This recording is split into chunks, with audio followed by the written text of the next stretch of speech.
Base ho sa ating nakikita, ito ho talagang si John Vic Remulla ang ipangtatapat ng Marcos administration dito kay VP Sara sa 2028 presidential election. Alam ko naman ho mga kababayan na hindi nyo susuportahan yung mamahanayan sa 2028 dahil ngayon pa lang talagang ika nga kumbinsido na ang sambayan ng Pilipino na dapat makabalik ang mga Duterte sa Malacanang. Nakita nyo naman ho kung gaano kalaking perwisyo ang idinulot ng pagluklok nitong si Marcos Jr. bilang presidente sa ating bansa. Sa tingin nyo ho ba mga kababayan, ito ang pag-usapan natin sa comment section. Sa tingin nyo ho ba makakapalag itong si John Vic Remulla dito kay VP Sara sa 2028 presidential election? Comment nyo na ho yan sa baba. Pero tayo tatanungin dito, dandil na ho yan. Ika nga noong kaibigan natin, ano na yan,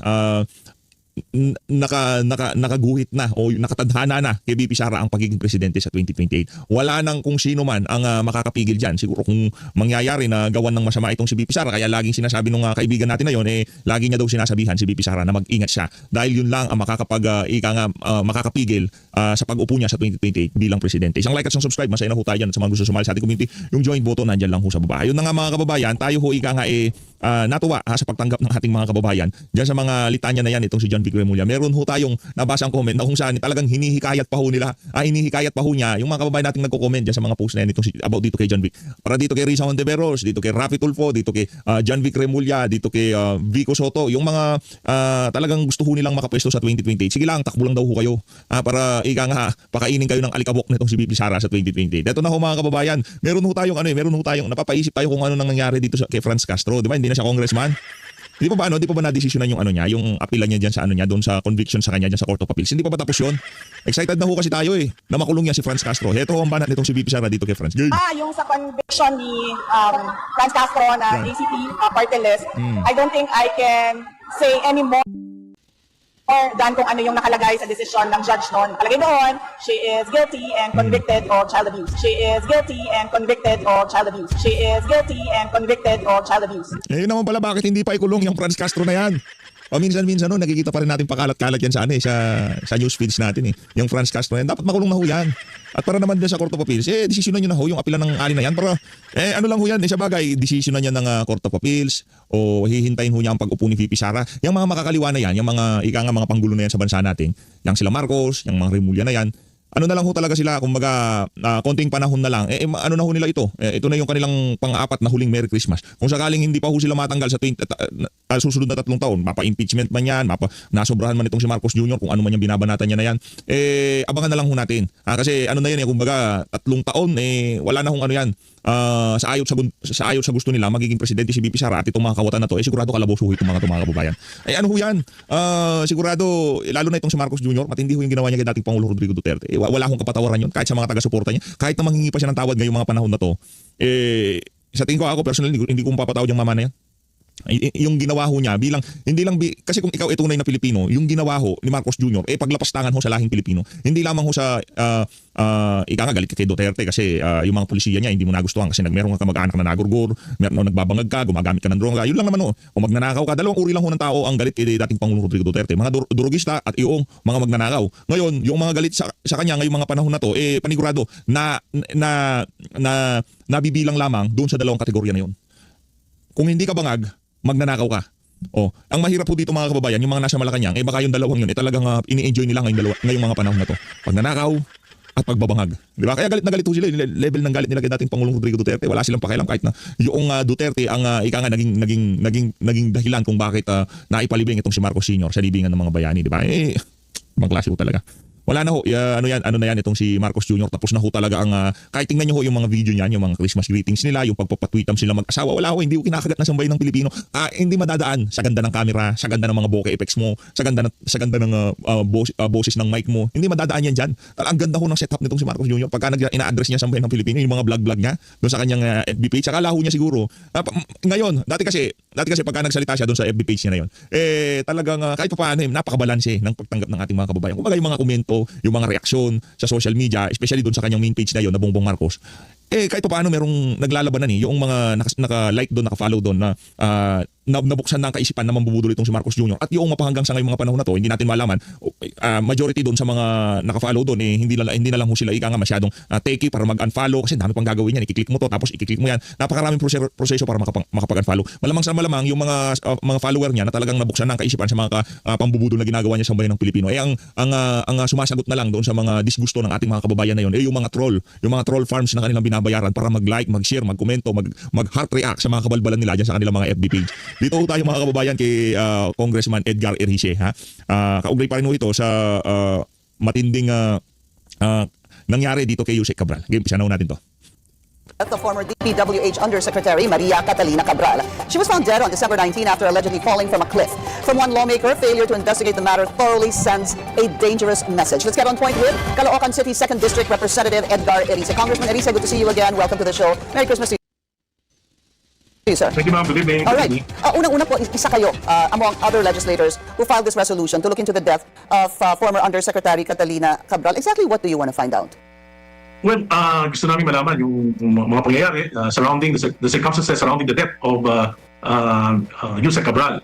Alam naman natin na very sensitive yung position niya as Yusek for planning at marami siyang alam tungkol sa mga insertions na napunta sa mga flood control, anomalous at mga ghost projects. So gusto natin malaman.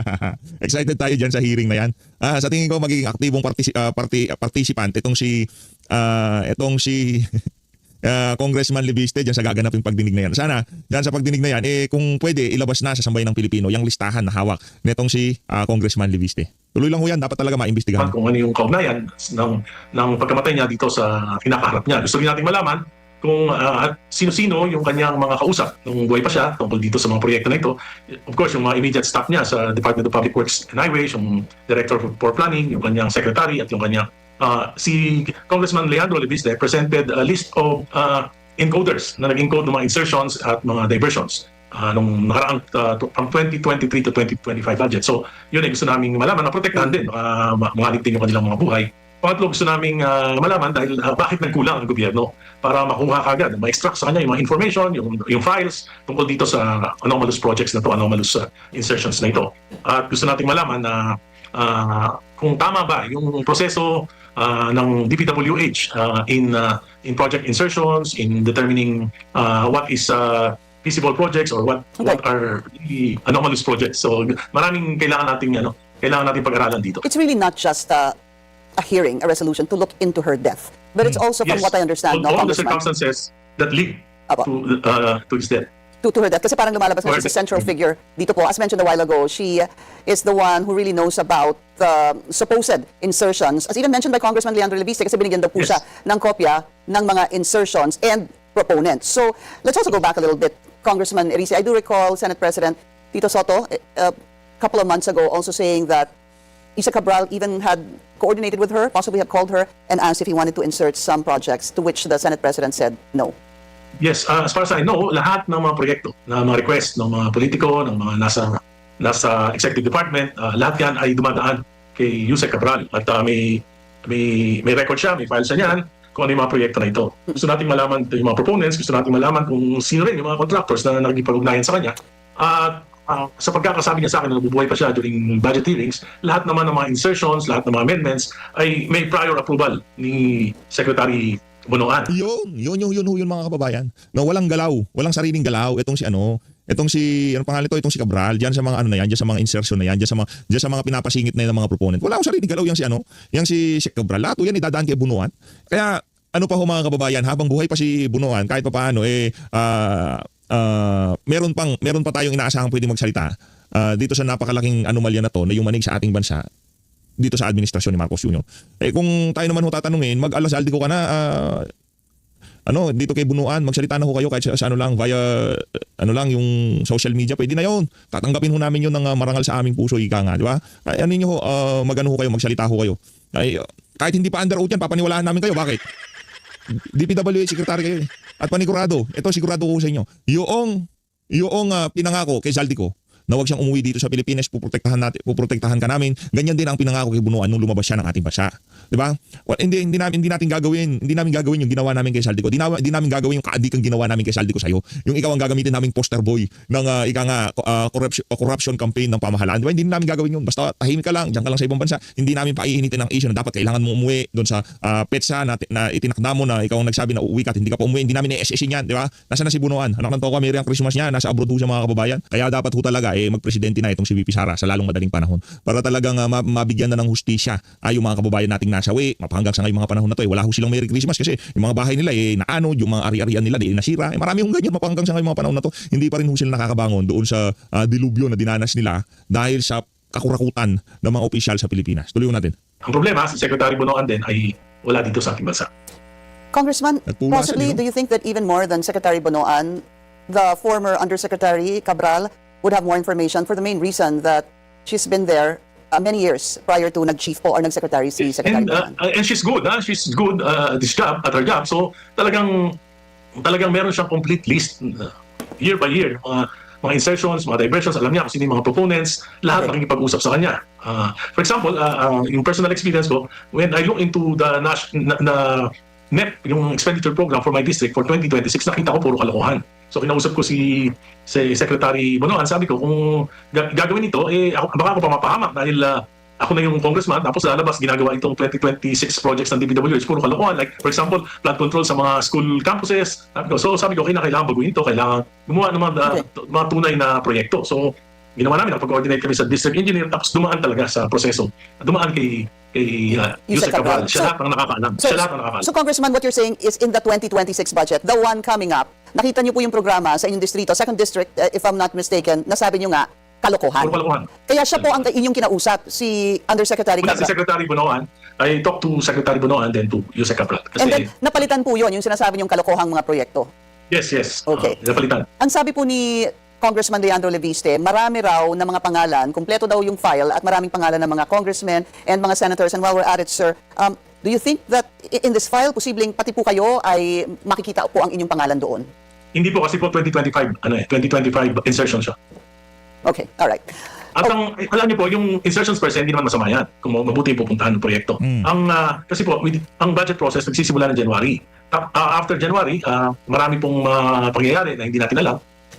Gaya po sa aking distrito, nakita ko po may pagkakataon na matapos yung C3 dahil pumayag si Secretary Vince Dizon na itaas yung release ng tren dahil mababa kaya mabaha. So, major highway yan. So, yan yung isa sa kinakailangan na insertion. Otherwise, yung mga trackers, billions yung mawawala taon-taon sa baha. So, may pagkakataon, why not? Diba? Yan yung mga examples na good amendments. Actually, hindi pa naman yun insertion sapagkat hindi pa naman nung ginawa natin yun, hindi pa Kalma ka lang, akong Edgar Rizzo. Huwag ka dyan magpaliwanag ng mga insertion. Merong tamang fora dyan, di ba? Merong tamang lugar para paliwanag mo lahat ng... balita ho natin, ilinabas na ho yung listahan nitong si Yusek Cabral. Nitong si Congressman Libiste. Punta ko kayo sa kanyang FB page at tingnan nyo yung mga congressman, yung mga distrito nyo. Kung yung mga proyekto na yun, na-implementa ba ng tama. Pakakalahati dito sa mga proyekto na to ay puro gus na naman. Hindi pa na-aprobahan sa House ang budget. Pero parang nagkakapalit na ho kasi yung salitang amendments and insertions. There will be some who will say that insertions are not really bad, pero lumalabas na ho kasi yung insertions has a bad connotation dahil parang sinasabi pag insertion, bad project, ghost project, substandard, etc. Okay, go ahead, sir. Yung amendments po, ginagawa yan, may period of amendments sa House. Kung ginawa yan, over the period of amendments, wala akong nakikita mali, that will be subjected to a debate. Pero nakikita ko po, pagka dumaan yan sa small committee at may nabago, dumaan yan sa BICAM, nabago, ayan po, dyan po nagkakaroon ng problema. Doon po yung tinatawag nyo ng insertion. Doon yun na po gagamitin ng salitang insertion. Insertion, yeah. Congressman, first, let's talk about the death. The PNP, the Chief PNP and the DILG Secretary John Vic Remulla are already saying that it points to suicide. What do you think of that? Or dahil po you together with other lawmakers filed this resolution, do you have any questions about that? Maraming illogical na sagot yung driver. So, iniwanan niya 2 hours, na nagpunta sila ng umaga, bumalik pa sila ng hapon. Kung magpapakamatay ka, bakit doon ba? Yun ang medyo hindi maintindihan. So, At yung normal ho na normal na tanong yun kung ika nga gusto kong mga kababayan natin na curious kung ano nga ba nangyari dito kay Yusek Cabral, no? Taga Quezon City di ba? Ang dami pwedeng talunan. Punta ka pa talaga doon. Anong meron doon sa lugar na 'yon? Anong meron doon sa lugar na 'yon, 'di ba? Ano bang tinuturo niya doon? Meron ba siyang klung gustong ipahatid sa sambayan ng Pilipino na ano'y natin 'to, pag-usapan natin 'to, 'di ba? Ito na yung mga dokumento nasa opisina, nasa ano ko na, nasa hotel ko na, iniwan ko na diyan lahat. Kayo nang bahala. Ganun ba? Ang pinag-iwanan doon yung mga NBI at saka mga nasa administration, sila may hawak noon kasi may kutsilyo, may gamot. Ano kalokohan yun, 'di ba? Wala kang pakialam doon, labas yung mga dokumentong nasa kwarto niya. Ngayon magkakaroon tayo ng investigation in aid of legislation. Yung mga may involved sa mga susunod na korupsyon, hindi na sila basta-basta makakatalon. Ganun ba yun, Congressman?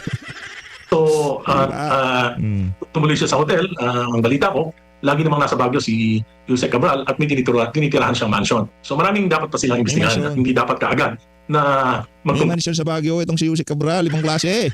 Pambihira mansion, safe sa baha, mataas yung Baguio na yan, di ba? Naisip siguro na to si Cabral, nakantoka sa nangyayaring nakawan sa DPWH, malamang sa malamang. Sa mga susunod na panahon, buong Pilipinas nakalubog na.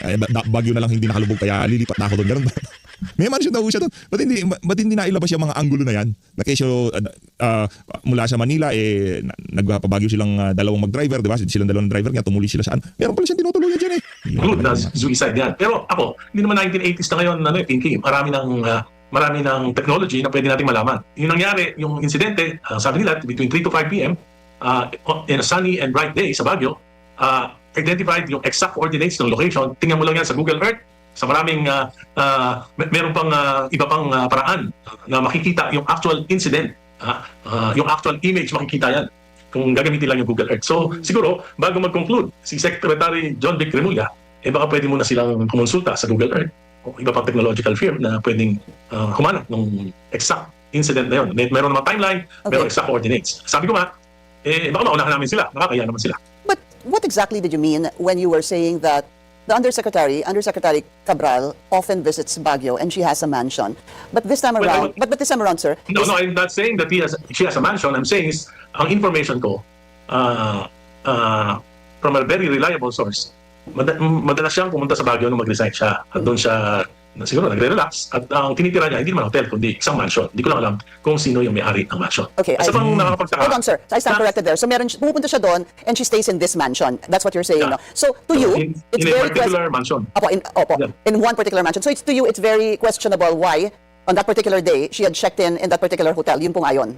Yes. Pangalawa, may nakakapagtaka rin, bakit principal siya sa problema na yan, ayon kay Yusek Bernardo, bakit hindi na-freeze yung account niya? At ang aking balita rin sa mga aking mga reliable informants, nakakapag-withdraw siya na nakakapag-withdraw ng cash sa bangko. Anything else, sir? Any other questions or suspicions you have? So yun nga, meron ding lumapit sa akin na she was there to collect some debts from a contractor. Nako. So you're actually saying, from what I'm understanding, is that it seems that she was forced, she was killed? Is that what you're saying? No, hindi natin masasabi yun. Kaya nga sinasabi ko, Posible yung anggulo Tama nga naman, dapat talaga maimbestigahan. Paano na lang kung nag-aano siya, naniningil siya. At siyempre, sa Baguio maraming CCTV dyan. At hindi sila pwedeng mag-meet dyan sa loob ng hotel. O paano pag pinag-usapan nila, hintayin mo lang ako dyan sa Marcos Highway, dyan sa may Quezon Road. Diba? Ano lang ako, dyan lang tayo magkita dyan kung lang bigay sa yung kulang pa doon sa mga napag-usapan nating SOP, di ba? Paano na lang mga kababayan nung nandun na yung tao na dapat sana pera ang ibibigay sa kanya, imbis na pera ay tinulak siya. Hindi natin alam mga kababayan. Wala akong nakakaalam, kaya kailangan talaga magkaroon ng marugdog na investigasyon dito sa nangyari na to kay Yusek Cabral. Merry Christmas na ho pala. Merry Christmas sa lahat ng mga kababayan natin dito sa PH Update. Maraming kong salamat sa pagsuporta nyo sa mga nakalipas na panahon. Maraming salamat to. Saludo sa lahat. Palakpakan natin ang ating mga kasama dito. Maraming salamat to. Saludo. kailangan imbestigahan. Okay. At may maraming tanong, kailangan ng Kongreso ay sagot. At yung tungkol dun sa kung suicide o hindi, malalaman natin yan through Google Earth. Alright. May exact coordinates at kami gumagawa ng paraan para makuha lahat ng information at ipapasa namin at maghahanap kami ng provider para makita yung actual image ng timeline na yun. It seems though, sir, that you have some sources because you even said a while ago that she was there to collect some debt, hindi ho ba? So ano ho ba? Are people going to you, talking to you and giving you more information about this? Yes, sabi nila malakas na loob ko magsalita kaya sa akin nagpupunta. Do you think you will have the Ayaw na magpunta kay Ping Lacson, ayaw na magpunta ng mga informant kay Ping Lacson. Makakahon lang ho eh. Kung ano man sabihin niyo kay Ping Lacson may mga panahon na to, ikakahon lang ho yan kasi siyempre ho yan ika nga aso ho siya ni Marcos Jr. Kitang-kita naman ho mga kababayan. Wala na hong hearing. Nangyari na ang nangyari dito kay Yusek Cabral. Hindi pa rin ho sila naghihiring. Hindi pa rin ho sila na ika nga natataranta diyan sa Senado na baka yung ibang mga witness sapitin yung sinapit nitong si Yusek Cabral, mag-imbestiga na tayo. Wala ho bang ganun na pakiramdam itong mga tao na sa Senado? Ang siraulo talaga. Support of your fellow legislators, sir, for this particular resolution? Yun ang hindi namin alam. Basta kami, 11 kami, sa members of the Liberal Party, members of the Akbayan, at some si Manggagawa Party List Eli San Fernando and many more. 11 kami. That's right, sir. There was a report earlier, yung kasamahan po namin dito si Attorney Karen Jimeno, kausap po niya si Attorney Salvador Panelo, and basically for him, government is rather to blame for the death of Undersecretary Cabral. Do you agree? Well, siguro ang pwede naming masabi, nagpabaya ang gobyerno para kunin lahat ng mga files, documents ni Yusek Cabral. Nagpabaya ang gobyerno, hindi na freeze yung accounts niya. Maaaring yun ang mga dahilan kung bakit siya naman. Maaari. Kaya kailangan imbestigahan.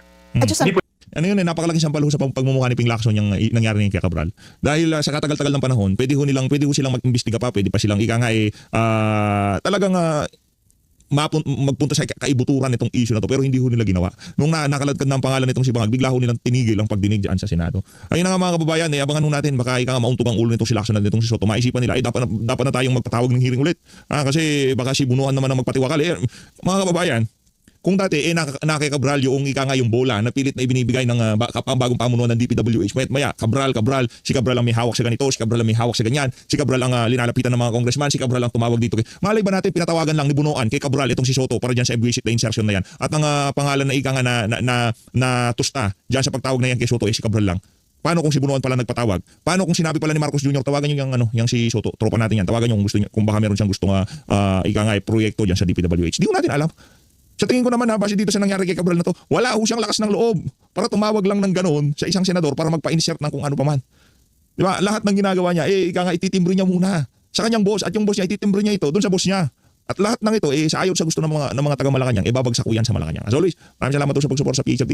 Merry Christmas sa mga kababayan ho natin na sa mga nakalipas na taon talagang tuloy-tuloy ang pagsuporta sa ating mga ginagawa reaction video. Maraming salamat. Alin natin Pilipinas.